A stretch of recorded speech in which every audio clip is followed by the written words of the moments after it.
The spaceport was cold and silent. Metal floors echoed with the sound of heavy boots.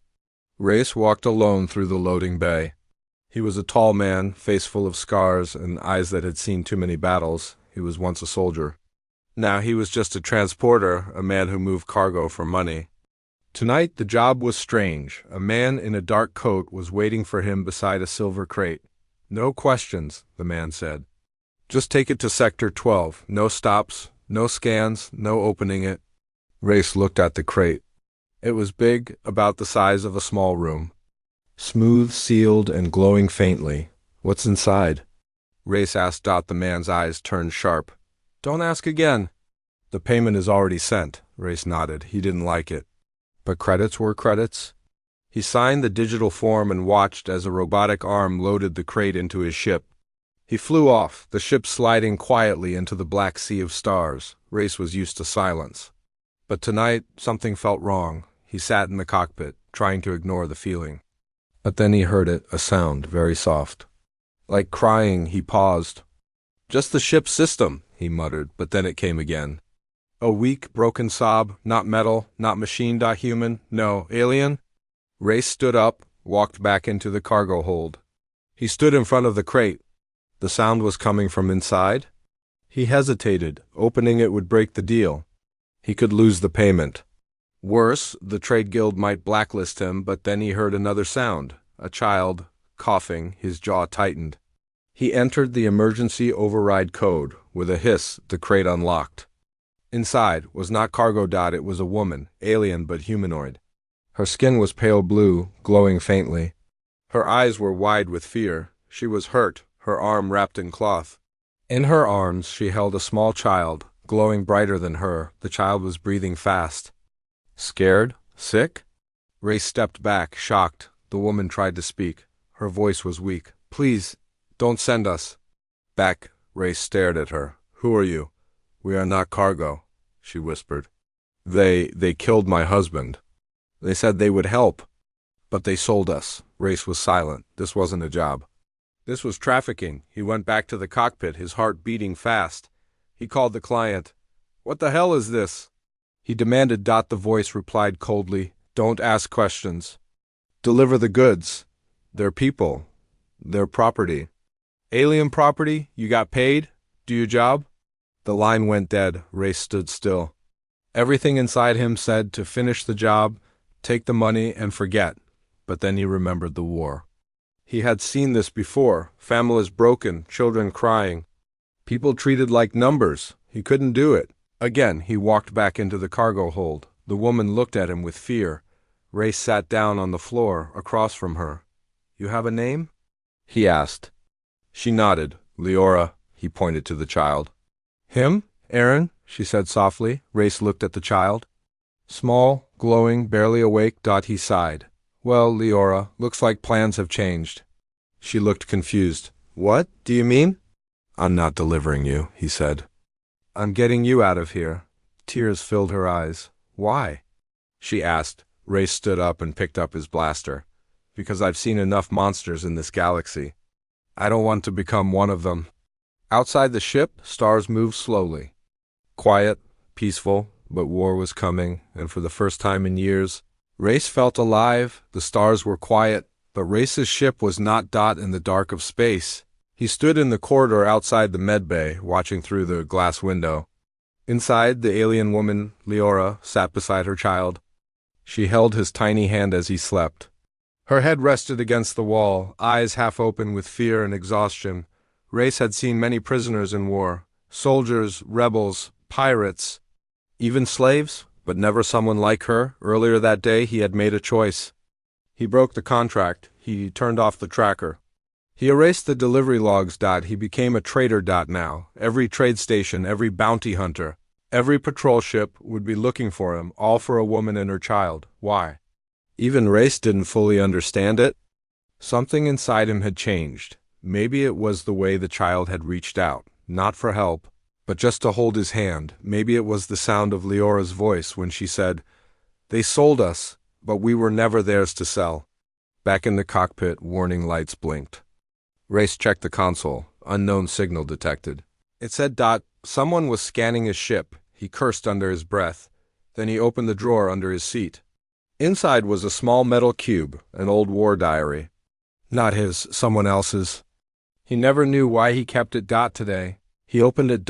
Inside were notes about missions, names, faces, broken things, and one sentence. Scribbled at the bottom of a page. Don't become what they trained you to kill. Race closed the book and looked at the stars. Later, in the medbay, Leora woke up. Race brought her water. She took it carefully, nodding in thanks. How's the kid? He asked. Sleeping, she said softly. But he's weak. The stasis chamber was not made for children. Race sat down across from her. He didn't know how to comfort people. So he didn't try. Instead he asked, Why were you in that crate? Leora was silent for a moment. Then she answered, voice shaking, My mate was a peace speaker. We lived on Valari 6. When the humans came, they said they wanted trade. He believed them. He opened our gates. Race knew the rest without hearing it. They killed him, she whispered. Then they took us. They said our kind would sell well, especially the child. Race clenched his jaw. Why him? Leora looked at her son. He is not like others. He was born during the storm. Race frowned. What storm? Leora just said. You'll see. Outside, the scan signal grew stronger. Someone was close. Race got to work. He changed the ship's ID signature. He masked the heat trail. He activated stealth mode, something he hadn't used in years. Time to disappear, he muttered. But it wasn't just the scanners chasing them. It was the weight of what came next. That night, Race had a dream. He was back on the battlefield, dust in the air, screams in his ears. He saw a child standing in the middle of fire. He ran to help. When he picked the child up, it turned into Aaron, glowing, silent, staring. Then the child spoke in a voice like thunder. You can't run from who you are. Race woke up sweating. The next morning, he set course for an old friend. Name, Commander Voss, ex-squad mate, now living off-grid on a frozen moon. Maybe Voss could help, but deep down, Race knew something else. He wasn't just running from bounty hunters. He was running toward something bigger than war, bigger than the child's powers, bigger than the crime he'd just committed. He just didn't know what it was yet. Leora stood beside him in the cockpit. She looked out the window, holding Aaron in her arms. Why are you helping us? She asked. Race didn't look at her. He just said, Because you're not cargo. Then he added more quietly, You're the first good thing I've seen in a long time. It started with a whisper, a strange sound in deep space, like wind. But there was no wind in the void. Race heard it in his dreams, like a warning, when he woke up. The sound was gone, but something else had arrived. The ship's alarm blinked silently. A red light pulsed on the dashboard. Race rubbed his eyes and looked closer. Motion detected. Tail signal. Tracking pattern. Hunter-class vessel. He cursed it under his breath. They had found him. Someone had sent the hunters. Race didn't waste time. He pushed the ship into silent drift mode, powered down all heat signatures, and turned off the main lights. They were now invisible, floating quietly among the stars. In the medbay, Leora noticed the change. She held Aaron tighter. They're close, aren't they? She asked. Race nodded. Too close. Outside, in the black sea of space, a small silver ship glided slowly. Sleek, fast, deadly. A hunter ship designed to track life signs, smell engine trails, and break into locked vessels. Inside that ship sat a woman in black armor. Her name was Reyes, a top-level tracker, ex-pirate, now a bounty killer. She smiled as she saw Race's ship floating in the dark. Nice trick, she whispered. But I can still smell you, soldier. Back on Race's ship, the tension grew. Leora spoke softly. They won't stop. I know, Race said. You can leave us. Save yourself. He looked at her, annoyed. I'm not that kind of man. She paused, then said something strange. You might be the last good one. Race didn't reply. He just checked his weapons. Then a loud bang. The whole ship shook. Race looked at the screen. Hull breach, rear airlock, unauthorized entry. They're here, he said. He handed Leora a small device.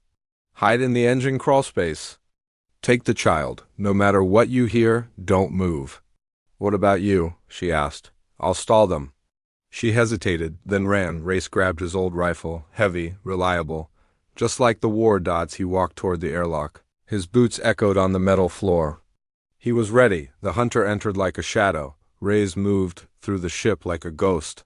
Gun in hand, eyes scanning every corner. She knew this game. She knew Reyes. She had once fought beside him. Now, she was here to take him down. They met in the cargo bay. Face to face. "You still alive?" she said with a grin. "Unfortunately." Reyes replied. "You broke the guild contract," she said. "They're offering triple if I bring the alien child alive." "Not happening," he said. "You sure about that?" "I don't sell kids."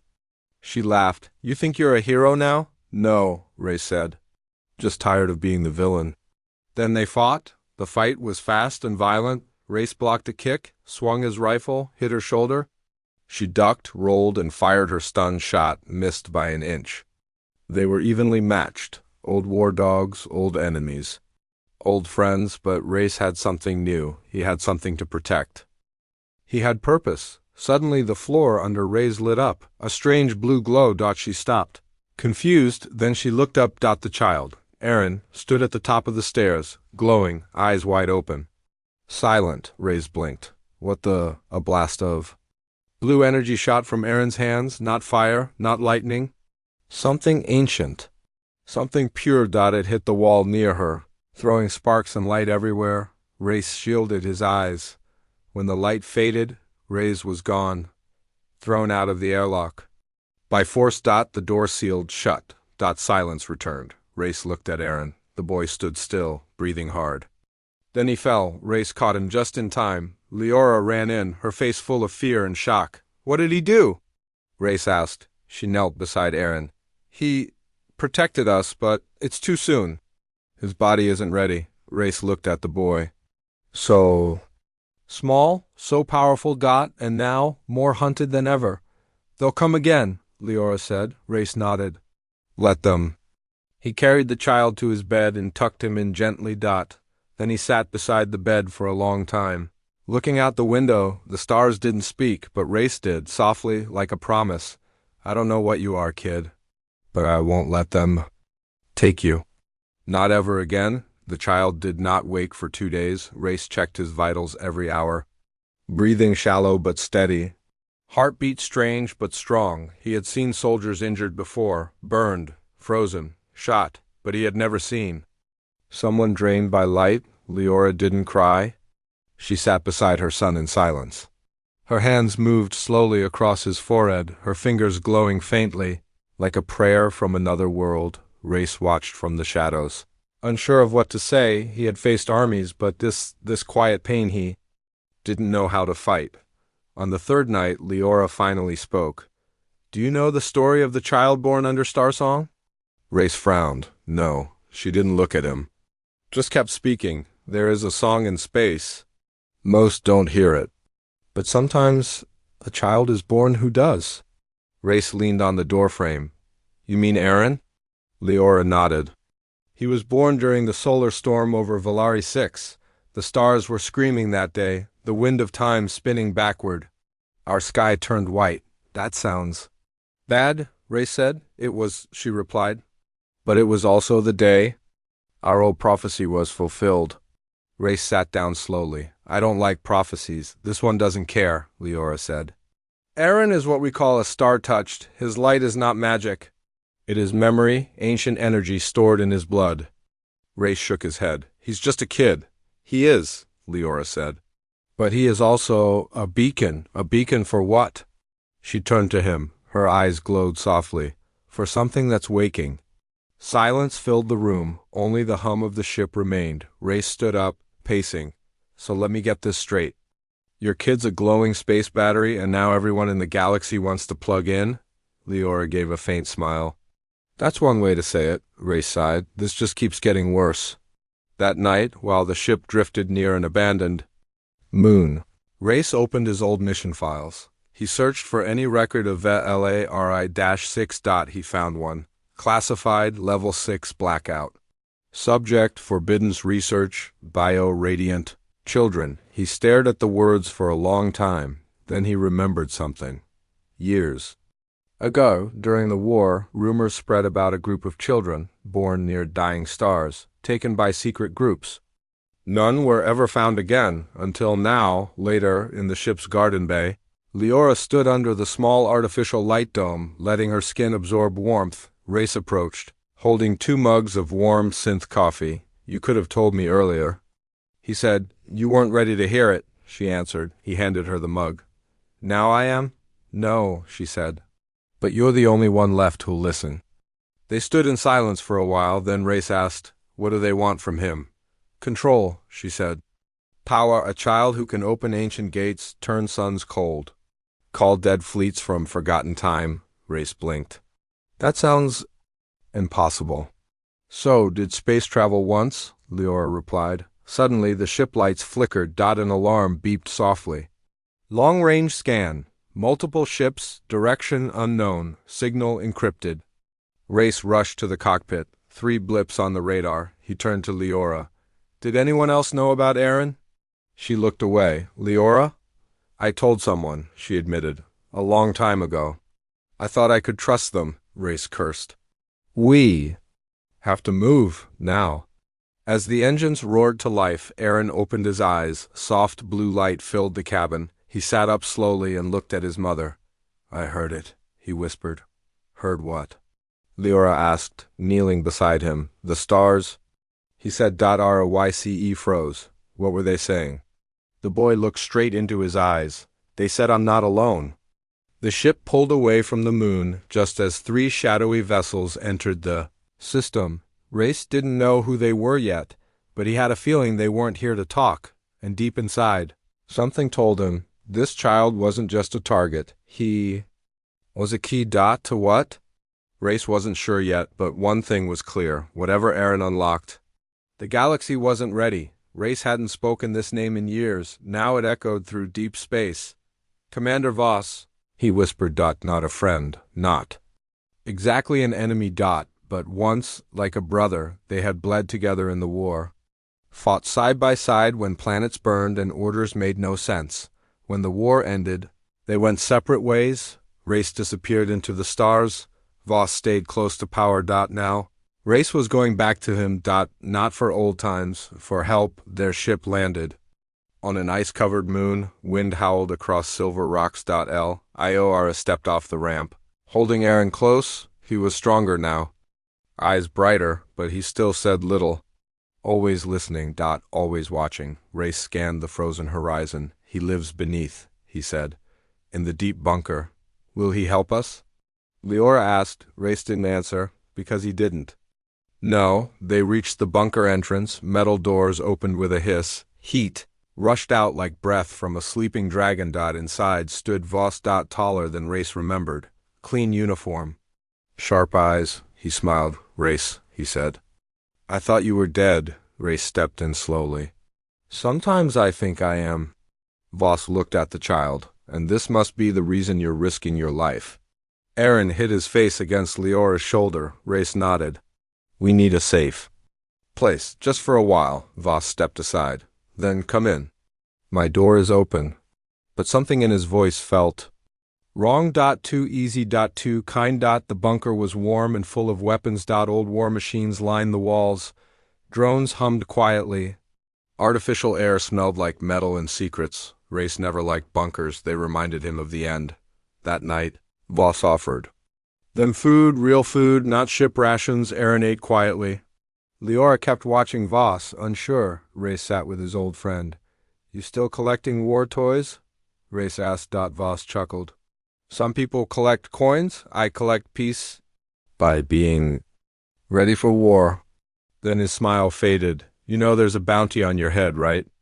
Race nodded. "I figured. They say the child is ... special." Race said nothing. Voss leaned closer, voice low. "Race, what did you get yourself into?" Race met his eyes. "Something worth saving." Later that night, as everyone slept, Race couldn't. He walked the halls alone. He saw cameras in corners. Felt eyes in shadows. Something didn't sit right. Too quiet. Too perfect. He turned a corner and froze. A drone hovered there, scanning. Not for weapons, but for bio-signs. Child-sized ones. Race ran. He burst into the guest room. Lior looked up, alarmed. "What is it?" Race's voice was ice. He's selling us. What? Voss? He called someone? Probably already on their way. Leora stood up, holding Aaron. What do we do? Race didn't hesitate. We leave, now.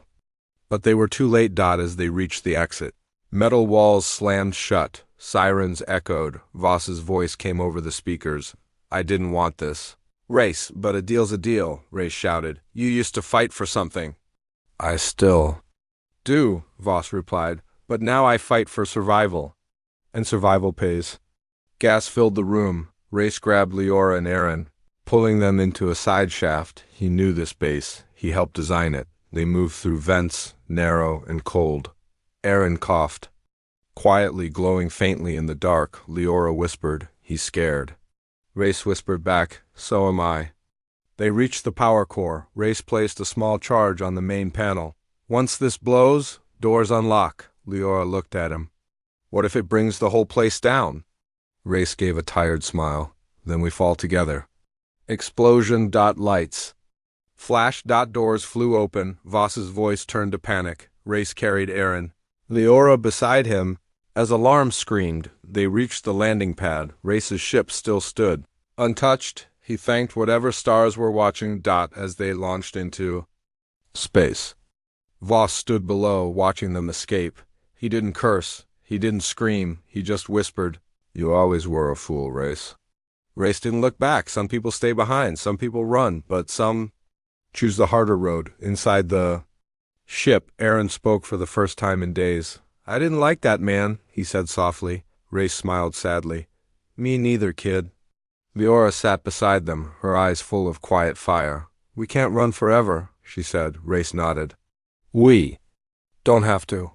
He looked ahead, eyes focused. Now we make them run. The galaxy was burning, not in fire, but in fear. Whispers of a glowing child spread across systems. Some called him a weapon, others a miracle. But they all wanted him, and now every ship that hunted them was heading to the same place, the edge of known space. To a graveyard of dying stars, and a secret buried in the dark. Race had only been to this region once. Back then, it was called the Black Cut, a rift full of broken moons, drifting ruins, and dead signals. But Leora knew something more. It's not dead, she said. It's hidden. Race flew through asteroid fields as if dancing with ghosts. The deeper they went, the quieter space became. No radio signals. No light. No sound. Just darkness, and Aaron's steady, growing glow. He was changing. Not in pain. Not in fear, but in purpose. He didn't cry anymore. He asked questions. Why do people hurt the weak? Why do stars forget? Why was I born? Race had no answers. He just flew faster. Then they saw it. A planet without a sun, floating near a dying star, frozen, hollow, but in its center, a tower of light. Old, alien, singing. Aaron looked out the window. That's where it began, he whispered. Race landed the ship near the ruins. Snow fell sideways. Gravity was broken here, but Aaron stepped out without fear. The tower reacted to him. It opened. Inside was not a machine. Not a weapon. It was a memory bank made of living stone. Glowing veins and floating data. It pulsed as Aaron walked forward. Race and Leora followed. Weapons ready, but no one attacked. Instead, the tower showed them images, Leora's ancestors. Valari kings, lost alliances, broken pacts. And finally Aaron himself. Not just born from light, born with a key inside his blood. The key to unlock or destroy ancient technology left behind by a vanished race. The ones who built this tower. Then came the sound of engines. Hundreds. Enemy ships, the Bounty Guild, the Syndicate, even rogue governments, all here. All following the signal Aaron had unknowingly sent out. Race ran outside. The sky was full of metal. Leora whispered, They came faster than I thought. Race turned to her. How many are we facing? Too many. He looked at Arin. Then at the tower, then back at his ship. And for the first time, he smiled. Good. They set up defenses. Old war tricks, cloaked turrets, shield pulses, trap drones. Race called the tower's AI and gave it one job: protect the child. Then he loaded his last round into his rifle. Leora armed herself with twin blades, glowing like fire. And Aaron simply stood still. Calm. Like he knew what had to happen. The battle began like thunder. Explosions lit up the black sky. Race's traps took down 5 ships in the first minute, but more came. Drop dash pods landed. Troops ran. Screams echoed across the ruins. Race fought like a storm. A man with nothing left to lose. Leora danced through enemies like smoke and flame, but they were only 2. And the enemy? Endless. Inside the tower, Aaron placed his hand on the final panel. The entire building lit up. A deep voice echoed inside the minds of all who came. You chase what you do not understand. You fear what was never meant for you. Now you will be judged. The ground shook. From the tower rose a pulse of energy, wide, bright, unstoppable. It pushed outward like a wave, knocking ships from the sky, freezing soldiers. Mid-run. But it didn't kill. It only stopped them, like time itself had paused. Race fell to one knee. Blinking, everything was silent again. He looked up. Aaron was floating slightly above the floor, his eyes glowing white-blue. The tower dimmed, then went still. Aaron landed gently. Lior rushed to him. He looked tired, but at peace. Race walked outside. Smoke rose from the wreckage. The enemy was gone, or still frozen. He didn't care.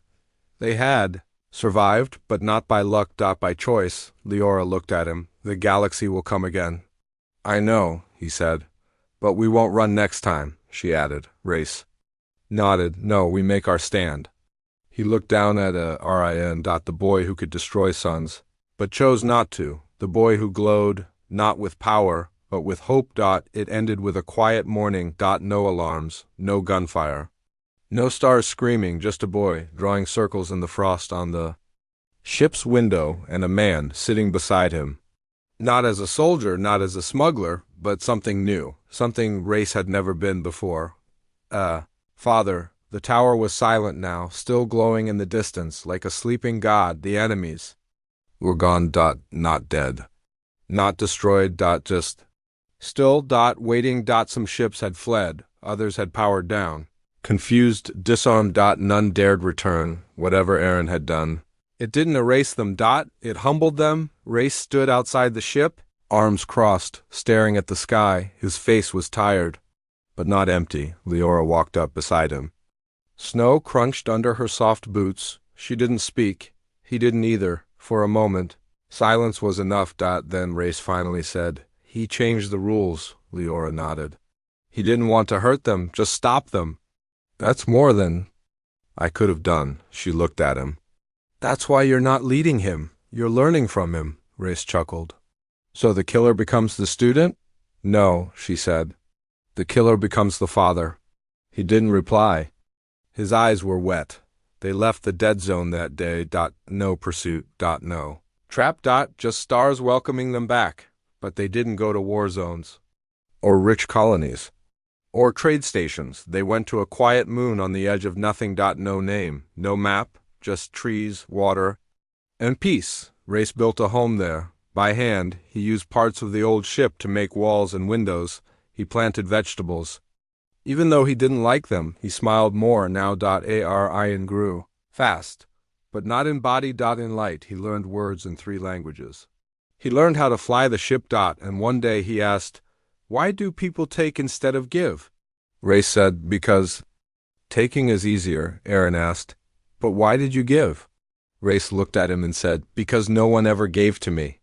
Until you. Word of them still floated in space. Some said the glowing child was a myth. Some said Race was dead. Some said the widow had become a queen on a lost world. None were true, none were false, because they didn't care what the galaxy thought anymore. They had made their choice. One day, a ship landed near the forest. Race was ready, rifle in hand. Standing tall, but it wasn't a bounty hunter. It was an old woman, no weapons. Just a message. She gave Race a small chip. No reward, she said. Just respect. Race plugged it in later that night. The message was short. You didn't sell them. You saved them. That makes you rare. That makes you dangerous and beautiful. Let the galaxy burn. Just keep them warm. Race watched the message twice. Then he burned the chip. Some things didn't need saving. Some things were meant to end. Aaron sat by the fire. Watching the stars.lio braided his hair, Race sipped a hot drink and leaned back in his chair, and for the first time in his life, he felt like he had enough. Not credits, not medals, not status, but a place to protect, a reason to wake up, and two souls that called him home. They told him to sell them. Instead, he became their family.